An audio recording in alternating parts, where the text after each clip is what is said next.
Okay. So, es un placer para nosotros el poder comenzar nuestro servicio del Ministerio en Español, comenzando con la clase de FOF. Y así que les invitamos a todos los de habla hispana de nuestra iglesia Grace Bible Church para que se unan con nosotros el próximo domingo, 4 de julio, a las 9:30 de la mañana en el segundo nivel, en el cuarto 240. Ahí vamos a estar reuniéndonos y es el inicio. Estamos súper emocionados de poder comenzar el ministerio en español en Grace Bible Church. Well, I think I'm the only one that speaks in tongues here, right? I'm speaking in Spanish, right? So, okay. Now let's pray for the offering. Lord, we are so thankful and grateful to you for the opportunity to come before you and worship you. You are worthy to be praised. And part of our worship is the giving. So we pray for the offerings that we brought to you, not by compulsion, but as a sign, Lord, that everything belongs to you. Help us to be good stewards of the resources that you've given us. And we pray, Lord, that you can use those resources here in our church to the continuing preaching of your word and to help the missionaries to spread your gospel. Thank you, Lord, and we pray in Jesus' name. Amen.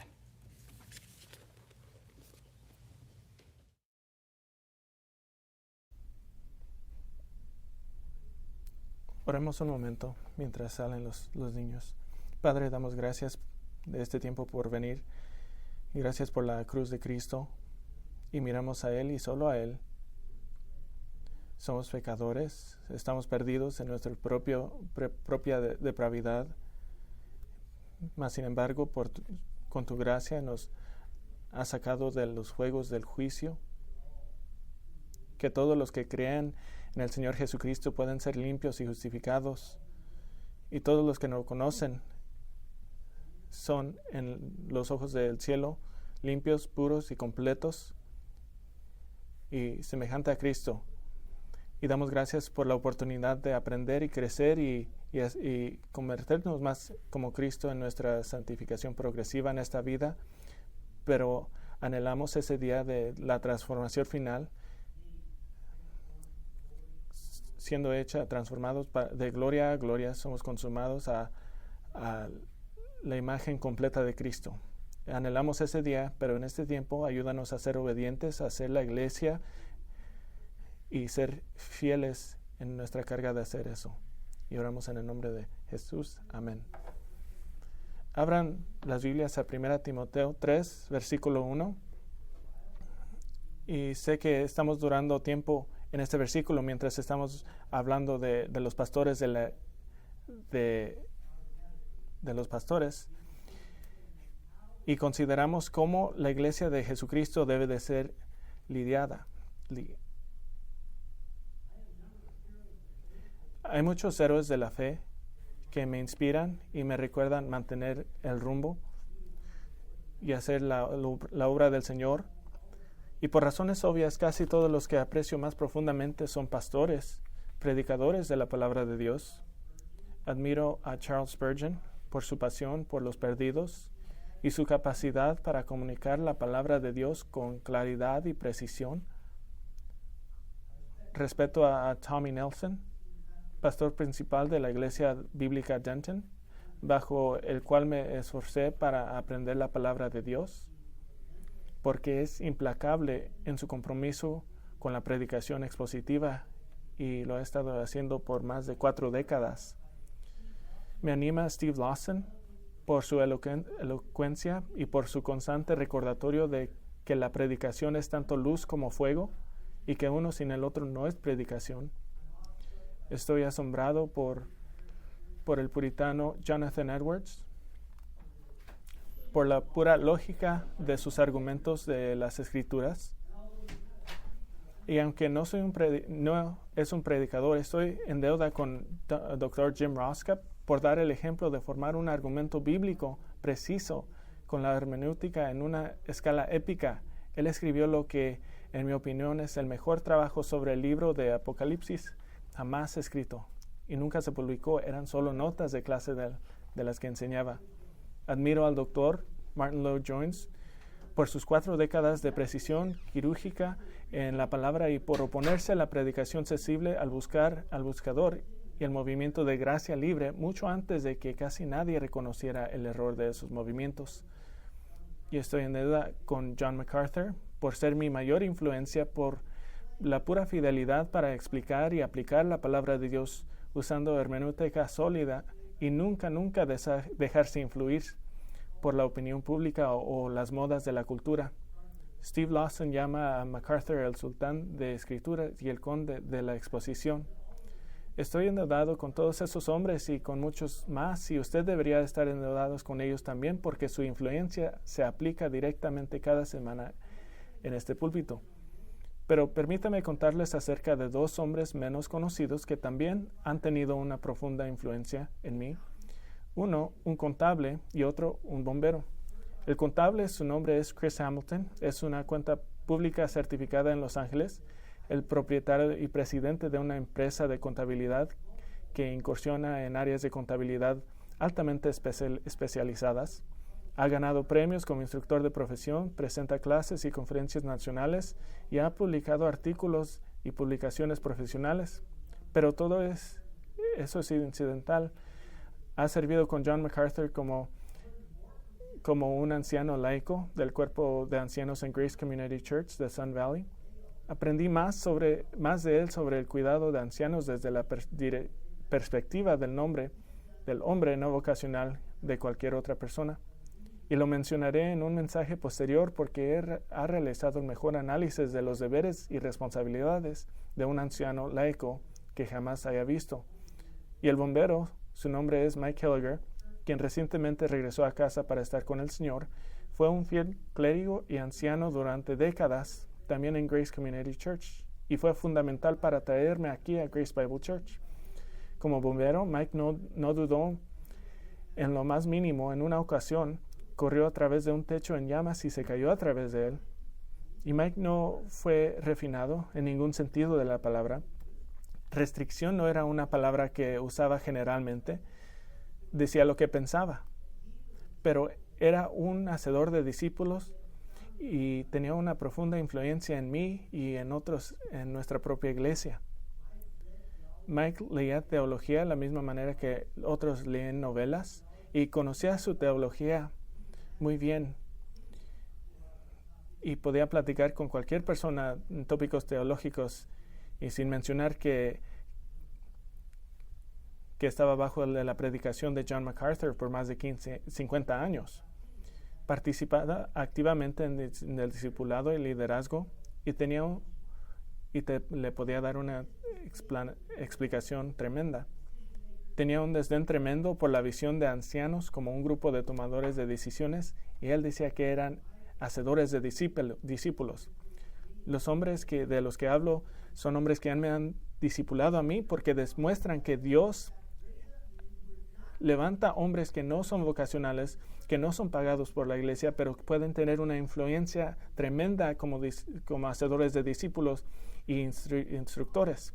Estos tipos de personas hacen la iglesia fuerte porque la iglesia observa que no es solo el pastor profesional que nos dan un ejemplo. Son hombres piadosos que son excelentes en su trabajo, en su familia, en la iglesia. Es decir, estos son hombres que los otros hombres pueden tratar de imitar porque pueden relacionar a ellos un poco más. Hombres que pueden aspirar al liderazgo. Y esto nos trae nuestro enfoque esta mañana. 1 Timoteo 3:1. Palabra fiel es esta: si alguno aspira al cargo del obispo, buena obra desea hacer. Y hoy vamos a enfocarnos en la aspira. ¿Qué significa de aspirar? Esto significa tratar de alcanzar algo, tratar de llegar a un lugar, de obtener algo que es importante, que es piadoso.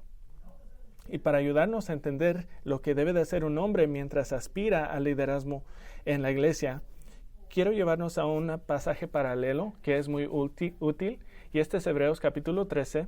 Y si pueden abrir su Biblia a Hebreos capítulo 13, quiero hablar de esta idea de aspirar.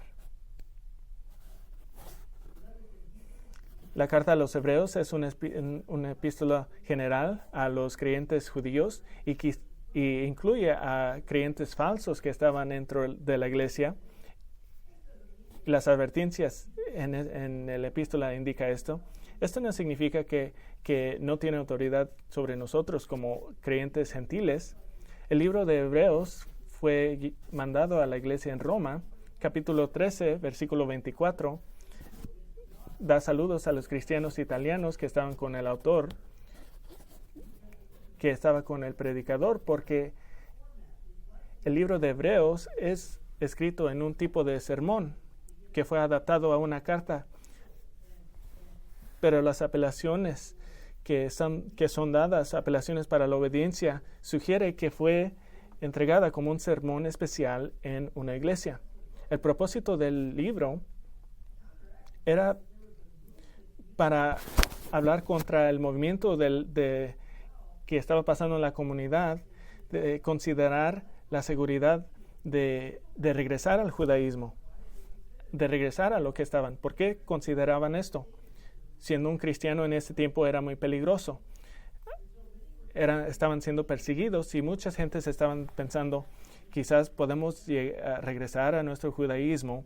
Esto cosa de cristianismo es nuevo y es perseguido. Entonces el predicador que escribió a Hebreos, que si no están en Cristo, que tienen que venir completamente a Cristo y salvación solo por fe y solo por Cristo, y estaba animando a los creyentes de endurar para resistir en su fe. ¿Y cómo deberían de resistir? Por mirar a Cristo y solo a Cristo. Y Hebreos presenta una cristología más rica de todo el Nuevo Testamento y apunta a Cristo. El punto de la carta, el enfoque central es en la declaración 13:22, que dice: os ruego, hermanos, que soportéis la palabra de exhortación, pues os he escrito brevemente. Por eso pensamos que es de un predicador. Hebreos es muy largo, entonces tenemos la evidencia de un predicador. Para comenzar capítulo 13, el predicador da una colección de estos puntos de aplicaciones de cómo vivir fielmente en Cristo, pero en el capítulo hay dos referencias claras al liderazgo de la iglesia. Miren el versículo 17 del capítulo 13. Obedeced a vuestros pastores y sujetaos a ellos, porque ellos velan por vuestras almas como quienes han de dar cuenta. Permitidles que lo hagan con alegría y no quejándose, porque eso no sería provechoso para vosotros. Esta es una declaración importante y vamos a regresar a esta declaración frecuentemente. Este versículo está exhortando a la iglesia a una relación buena con los líderes, pero antes del capítulo, que da referencia a los líderes anteriores, líderes que han morido, que han terminado su carrera en este mundo, y este es el versículo 7, 13 versículo 7. Acordaos de vuestros guías que os hablaron la palabra de Dios, y considerando el resultado de su conducta, imitad su fe. Hay tres exhortaciones. Primeramente, recuerda a tus guías, porque hablaron la palabra de Dios. Ese es el deber de un anciano, no ser administrador o gerente, sino que impartir la palabra de Dios. Entonces lo recuerdas por eso. Segunda exhortación, considera su vida. Y la razón de considerar su vida es muy práctica, porque pueden mirar cómo se terminó su vida, qué fue el producto. Y esto nos da la implicación que los líderes habían sido fieles y se han ido al cielo. Y por eso nos gusta leer autores que han muerto, porque el fin de su vida no pueden cambiar. No tienes que deshacerte de libros porque el autor cayó en pecado. No puede terminar mal. Es algo muy triste cuando un anciano o pastor, en vez de crecer y convertirse en mejor líder, cae al pecado y pierde su camino y y se hace un problema para la iglesia en vez de una ayuda a la iglesia. Y hay una tercera admonición, una tercera exhortación: imita su fe, imita cómo vivieron su fe en Cristo. Y no va a ser perfecta, no va a ser exactamente como Cristo, pero va a ser el mejor ejemplo que pueden encontrar, o debe de ser el mejor ejemplo. ¿Por qué es importante esto? Porque somos creados para tomar ejemplos. Y por eso es la razón que necesitamos vivir vida en la iglesia, entre gente. Entonces, versículo 7 es muy importante. Y la pregunta que haremos es: ¿qué es la relación del versículo 7 a versículos 1 a 6 del mandato de las exhortaciones en el cuerpo de Cristo? Y estas exhortaciones pueden verse que son al azar, pero en el contexto del versículo 13 menciona a los líderes 2 veces y sirve como un medio de alcanzar la imitación de los líderes que se han muerto. Entonces, es decir, si quieren ser como los líderes que recuerdan, entonces hagan versículo 1 a 6 para hacerse más como ellos. Versículo 1 a 6 contiene lo que podemos llamar preparación para el liderazgo calificado. Esto es muy aparente cuando miramos los paralelos entre 1 y 6 y las calificaciones de los ancianos dados en 1 Timoteo 3 y Tito capítulo 1. Esta es una preparación. Entonces, vamos a dejar que el predicador de Hebreos nos informe sobre la preparación de pastorear. Y para ser muy prácticos, este pasaje sirve como un recordatorio para reexaminarse a los que están en posición de líderes, y también es una lista para preparación para los que quieren ser pastores.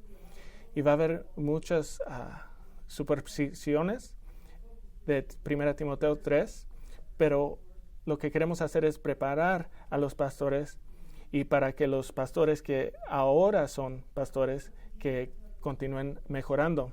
Y tengo que decirlo, tengo que repetirlo esto, porque esto nos ayuda a todo el cuerpo de Cristo, toda la iglesia. Los ayuda porque todas estas preparaciones son propiedades de carácter que nos benefician, porque preparan a líderes que son bendiciones a toda la iglesia. Y también nos ayuda a saber qué espera Dios de los pastores y ayudarle a los pastores. Y nos ayuda a saber cómo podemos orar por nuestros pastores, porque sabemos qué es lo que tratan de alcanzar. Entonces quiero darles 6 formas de preparar para el pastoreo, 6 formas para preparar para el pastoreo. Esto no es completo, pero vamos a ver lo que el predicador de Hebreos se está enfocando. Y tuve que hacer una decisión esta semana que no pensé que podía hacerlo todo en un día. Entonces hoy vamos a hacer las primeras 3 formas para preparar y las terminaremos la semana pasada.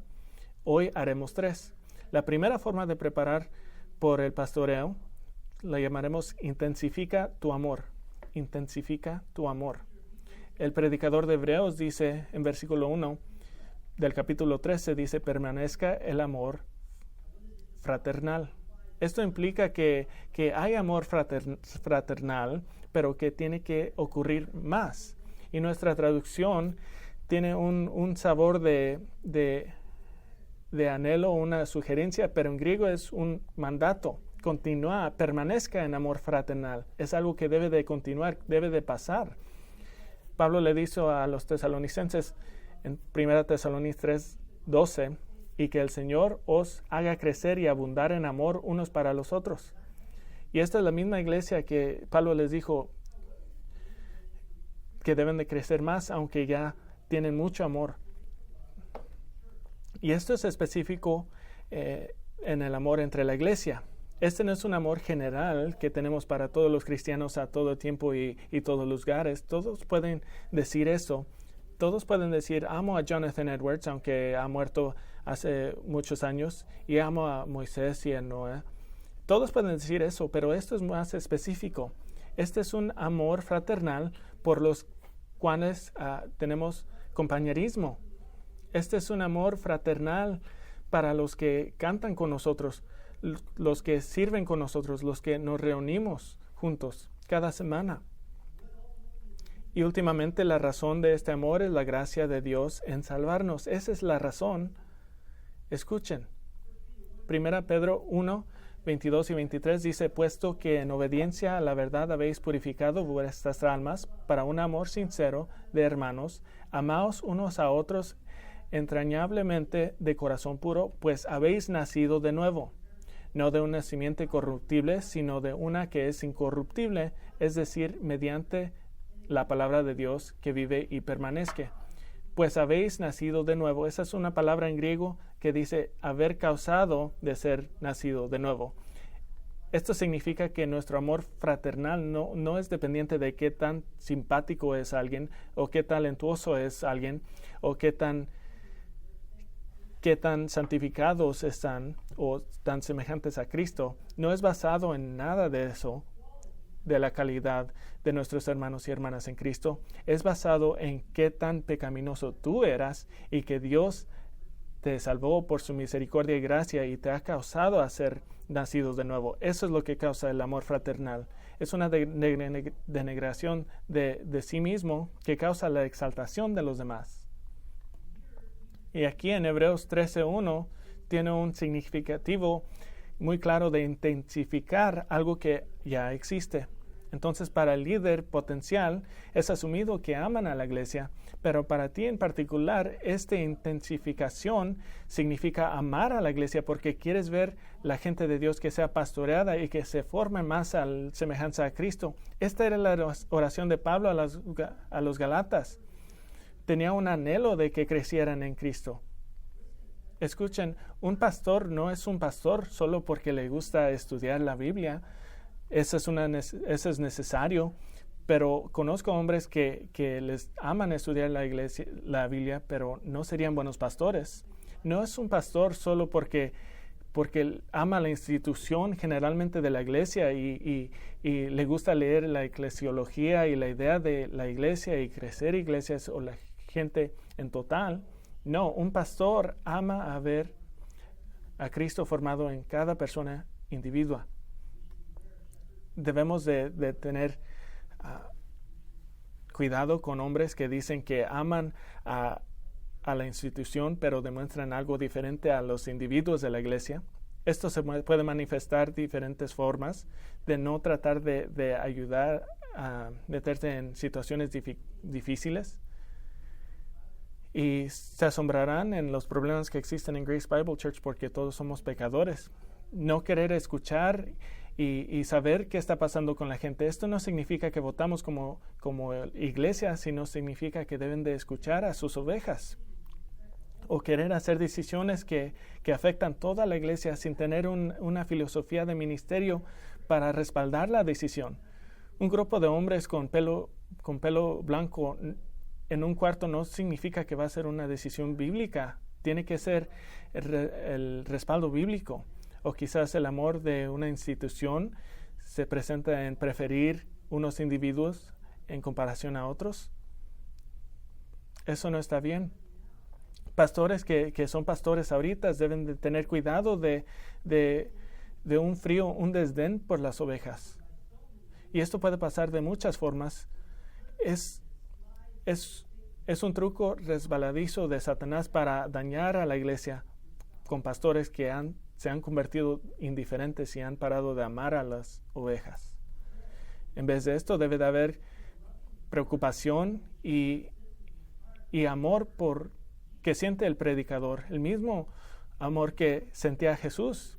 Marcos 6 nos instruye, Marcos 6 recuenta que los discípulos y Jesús trataron de alejarse de los demás en el mar de Galilea, pero aparentemente pasar por el mar de la Galilea era muy despacio porque miles de gentes corrieron en el mar y llegaron a donde iban antes de ellos. Y en vez de decir, hombres, vámonos de nuevo, vámonos. Marcos 6:34 dice que Jesús, al desembarcar, él vio una gran multitud y tuvo compasión de ellos porque eran como ovejas sin pastor. Y esa compasión, dice, y comenzó a enseñarles muchas cosas. Así aman al cuerpo por darle la verdad de la palabra de Dios. Entonces, ¿cómo el pastor intensifica su amor para las ovejas? Aquí es como lo hacen. primeramente por orar por ellos. Oren que tus pastores sean hombres de oración. Oren individualmente lo más posible. Y es fácil decir, Dios bendice nuestra iglesia, amén. Pero esto quizás no sea tan significativo que orar por individuos en nuestra iglesia. Este es el deber de los pastores, dijo en Filipenses 1, versículo 3, dice, doy gracias a mi Dios siempre que me acuerdo de vosotros. Y esto significa que está pensando de estas personas, de estos detalles, estos pensamientos de los individuos, los miembros de la iglesia de Filipenses. En cada oración mía, orando siempre con gozo en cada de una de mis oraciones por todos vosotros, por vuestra participación en el Evangelio desde el primer día hasta ahora. Entonces el pastor intensifica el amor a las ovejas por orar por ellos. Segundo, por sentir el peso del ministerio. 2 Corintios 11 revela el corazón de Pablo como pastor y sirve como una defensa de su ministerio. Capítulo 2 habla del ministerio, que son hombres de sinceridad comisionados por Dios, hablando en Cristo frente de Dios. Estas es cosas muy importantes, muy pesadas. Y Pablo expresa su amor a la iglesia como un deseo de verla purificada en Cristo. 2 Corintios 11:2 dice, porque celoso estoy de vosotros con celo de Dios, pues os desposea un esposo para presentarlos como virgen pura a Cristo. Sintiendo el peso del ministerio, el pastor intensifica su amor por las ovejas, por hacerlo lo más amoroso, que es impartir la palabra de Dios.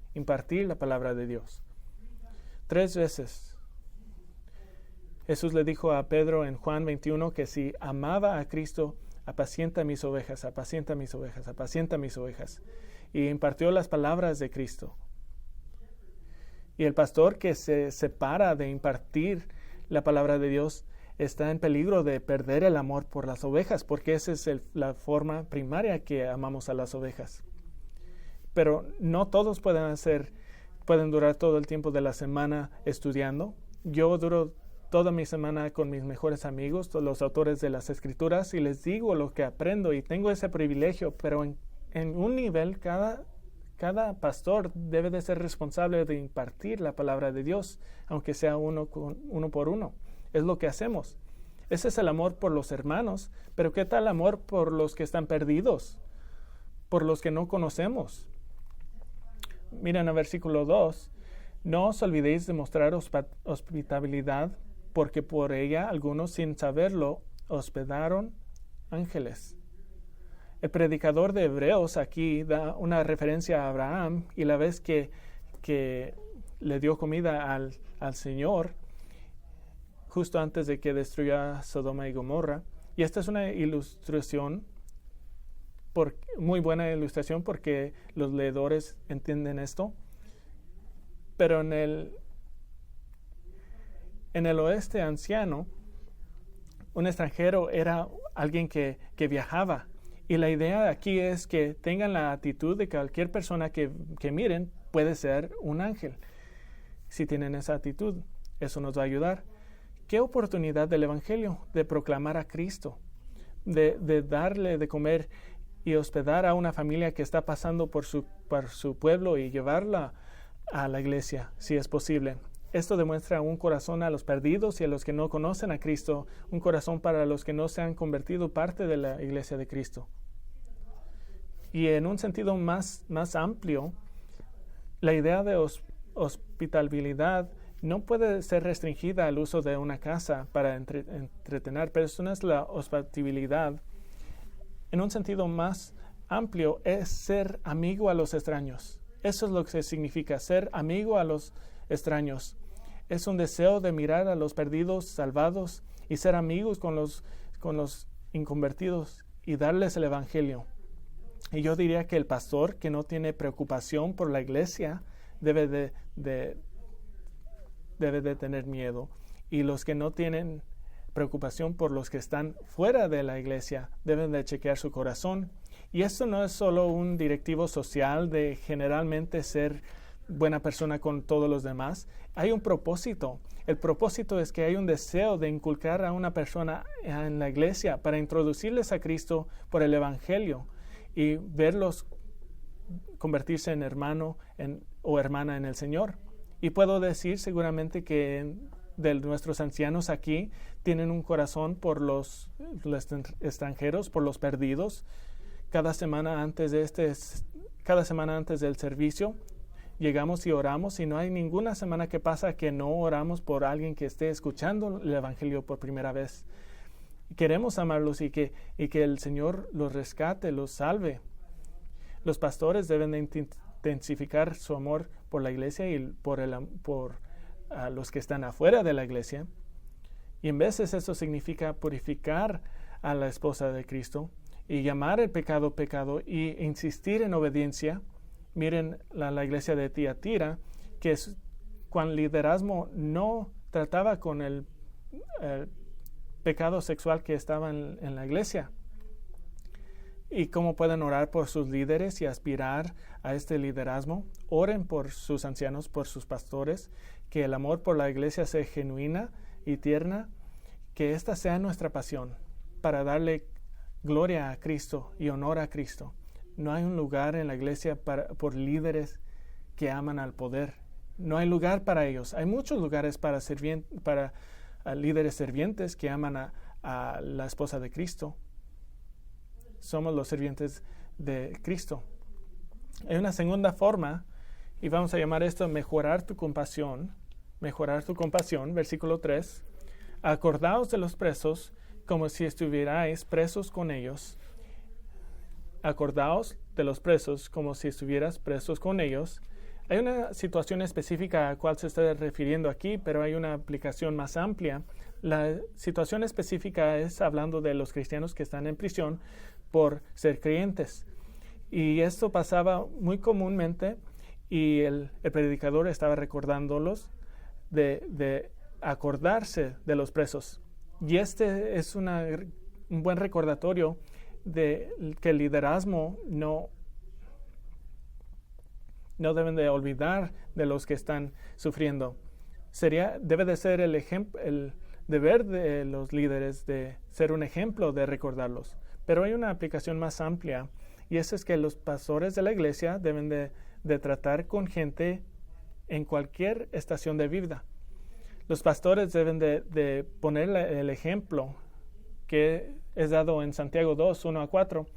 Hermanos míos, no tengan su fe en nuestro glorioso Señor Jesucristo con una actitud de favoritismo, porque si en su congregación entra un hombre con anillo de oro y vestido de ropa lujosa, y también entra un pobre con ropa sucia, y dan atención especial al que lleva la ropa lujosa y dicen, siéntase aquí en un buen lugar, y al pobre le dicen, tú estaré allí de pie, o siéntate junto a mi estrado. ¿Acaso no han hecho distinciones entre ustedes mismos y han venido a ser jueces con malos pensamientos?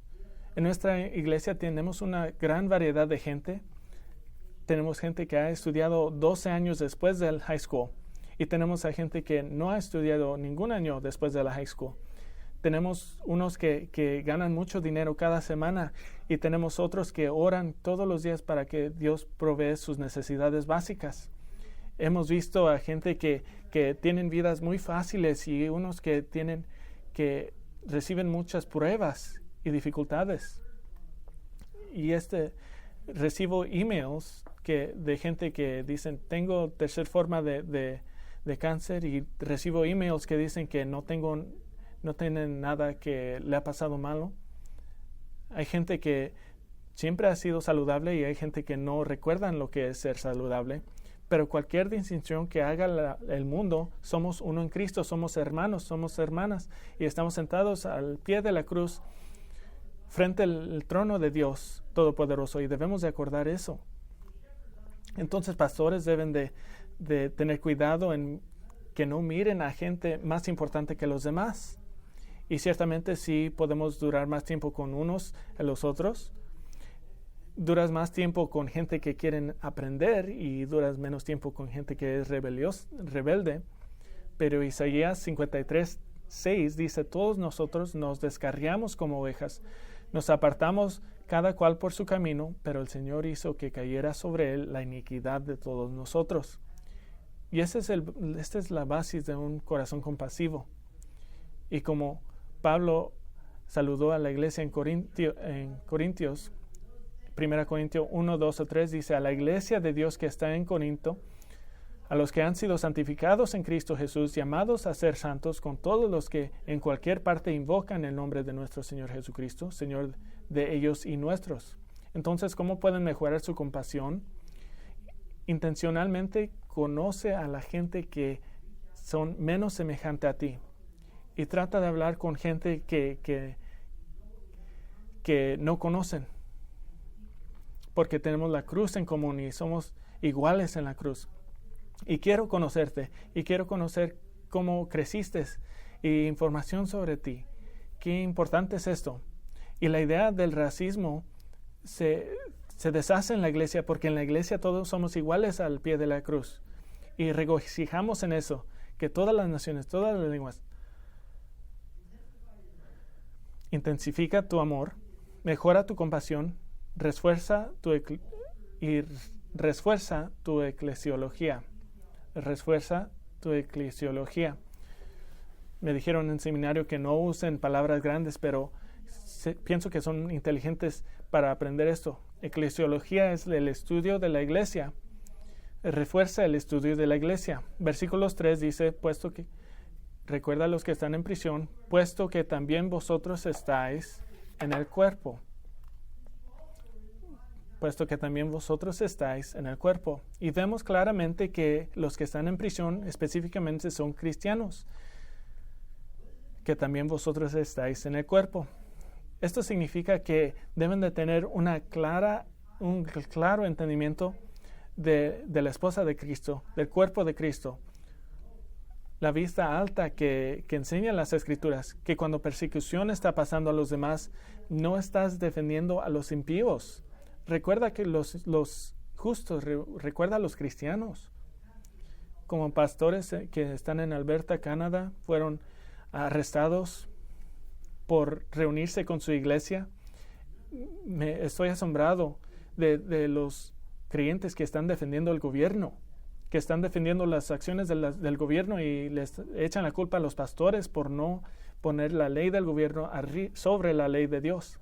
¿Pueden imaginar cómo es estar en la posición de Jim Coates o Tim Stevens? Todo lo que quieren hacer es pastorear a la gente de Dios, pero cuando fue declarado ilegal de reunirse, determinaron a seguir a Cristo a todos costos. ¿Y por qué pudieron hacer eso? Porque su eclesiología ya estaba formada, ya estaba sólida, ya estaba fuerte, tenía buena fundación, no estaban tratando de conocerla. No estaban haciéndose la pregunta, ¿seguiré al gobierno o a Cristo? Ya sabían lo que debían de hacer, seguir a Cristo. Y cuando dice que el gobierno que es ilegal, seguir a Cristo, vamos a continuar a seguir al Cristo. Y para reforzar tu eclesiología y elevar su vista de la iglesia, y quiero acampar en eso, quiero hablar más de esto, quiero considerar unos versículos en capítulo 12 de Hebreos. Capítulo 12, versículo 12 a 15, advierte para que no dejen influencias malas entrar a la iglesia. No dejar una raíz de amargura entrar y desfilar a muchos. La raíz de amargura es predicada frecuentemente como una actitud de corazón, pero eso no se trata de esto. El predicador de Hebreos está citando Deuteronomio 28, 18. Dice, no sea que haya entre ustedes hombre o mujer, familia o tribu, cuyo corazón se aleje hoy del Señor nuestro Dios para ir a servir a los dioses de aquellas naciones, no sea que haya entre ustedes una raíz que produzca fruto venenoso y ajeno.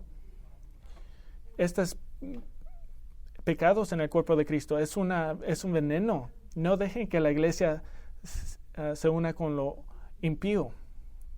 Según el versículo 16, ¿y qué es el razón? Miren el capítulo 12, versículo 18, Hebreos 12, 18, porque ustedes no se han acercado a un monte que se puede tocar, ni a fuego ardiente, ni a tinieblas, ni a oscuridad, ni al torbellino ¿Qué es esto? Esta es una imagen de Dios en la montaña de Sinaí, en su gloria aterrorizante. Versículo 21. Tan terrible era el espectáculo que Moisés dijo, estoy aterrado y temblando. Y luego hay un contraste del espectáculo aterrorizante que está de un Dios que está separado de su gente porque Él es santo y nosotros no somos santos, y la imagen cambia a este Dios que nos invita de hospitalidad, porque no venimos a la montaña de Sinaí a ser aterrorizados bajo la ley, que es buena, pero no tan buena como el nuevo pacto. No venimos a la montaña de Sinaí, venimos a la montaña de Sión, a la ciudad de nuestro Dios. Versículo 22 dice, ustedes en cambio se han acercado al monte Sión y a la ciudad de Dios vivo, la Jerusalén celestial y a miriadas de ángeles. Este es el cielo.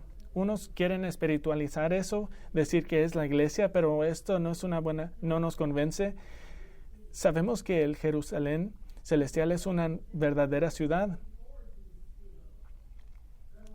Apocalipsis 21, versículo 1 dice, entonces vi un cielo nuevo y una tierra nueva, porque el primer cielo y la primera tierra pasaron, y el mar ya no existe. Y vi la ciudad santa, la nueva Jerusalén, que descendía del cielo de Dios, preparada como una novia ataviada para su esposo. Esta no es la esposa de Cristo. La ciudad es preparada como una esposa, no es la esposa. Y para asegurarnos que sabemos que es una ciudad verdadera, Apocalipsis 21 da las medidas de la ciudad que descenderá del cielo y será el capital del nuevo mundo. Pero miren al punto focal por cual el predicador habla. Versículo 23 de Hebreos 12. A la asamblea general e iglesia de los primogénitos que están inscritos en los cielos, y a Dios, el juez de todos, y los espíritus de los justos hechos ya perfectos, y a Jesús, el mediador del nuevo pacto, y la sangre rociada, que habla mejor que la sangre de Abel. Reciben esta imagen que ya han llegado al Jerusalén celestial, a la ciudad del Dios viviente. Han llegado a Dios, han llegado a Jesús, el mediador de tu salvación por la sangre. Pero miren con quién están. Están con la asamblea, con la eclesía, la gente de Dios reunida, el pueblo de Dios. El primogénito que es Jesús, el primero que murió y se resucitó de la muerte. Y los que están inscritos en los cielos. Esto significa que su nombre está escrito en el cielo. Y a los espíritus de los justos hechos ya perfectos. ¿Qué es esto? Este es el idioma, el lenguaje de privilegio, de realtea. Este es de distinción, de honor, de favor, de que cada miembro de la iglesia de Jesucristo, según Lucas 15:10, ha causado por Dios cada miembro de la iglesia de Jesucristo ha sido motivo para que Dios se alegre ante los ángeles del cielo. Cada miembro de la iglesia de Jesucristo es la oveja perdida que se encontró en Lucas 15. Cada miembro de la iglesia de Jesucristo es la moneda perdida que se encontró en Lucas 15. Y cada miembro de la iglesia de Jesucristo es el hijo perdido que llegó a casa con su padre en Lucas 15. Y conociendo esto, reforzando su eclesiología, nuestra respuesta correcta, Hebreos 12:28, por lo cual, puesto que recibimos un reino que es inconmovible, demostremos gratitud, mediante la cual ofrezcamos a Dios un servicio aceptable con temor y reverencia, porque nuestro Dios es fuego consumidor. ¿Puedo decir esto? Los pastores que faltan un apreciado apropiado por la creación de la iglesia de Cristo faltarán en su adoración, carecerán en su reverencia, carecerán en su temor por Dios mismo. No puedes decir que tengo una alta vista de Dios y una vista baja de la iglesia. Debemos ser como el novio de los Cantares 4, que solo mira la forma de su esposa y extala sus virtudes y deleites. Debemos de mirar a la esposa de Cristo, los adoradores que Dios ha hecho para honrar a Cristo por toda la eternidad, y debería ser con reverencia y maravilla que Dios tomó a tales pecadores depravados y los transforme radicalmente en los mismos hijos de Dios, santo como Él es santo, justo como Él es justo, completamente justificado ante Dios, completamente renovado en espíritu ante Dios y completamente transformado de una manera que nunca se puede deshacer. Nunca, jamás. Pastores deben de aspirar a eso. La iglesia debe de ser una fuente de maravillas dirigida hacia Dios y vivida en servicio amoroso, cuidadoso y obediente a la esposa de Cristo. Pastores deben de ser aterrorizados, deben de tener miedo de desviar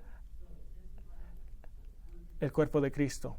Intensifique su amor, mejore su compasión, refuerce su eclesiología, y la próxima vez haremos los otros 3 preparativos.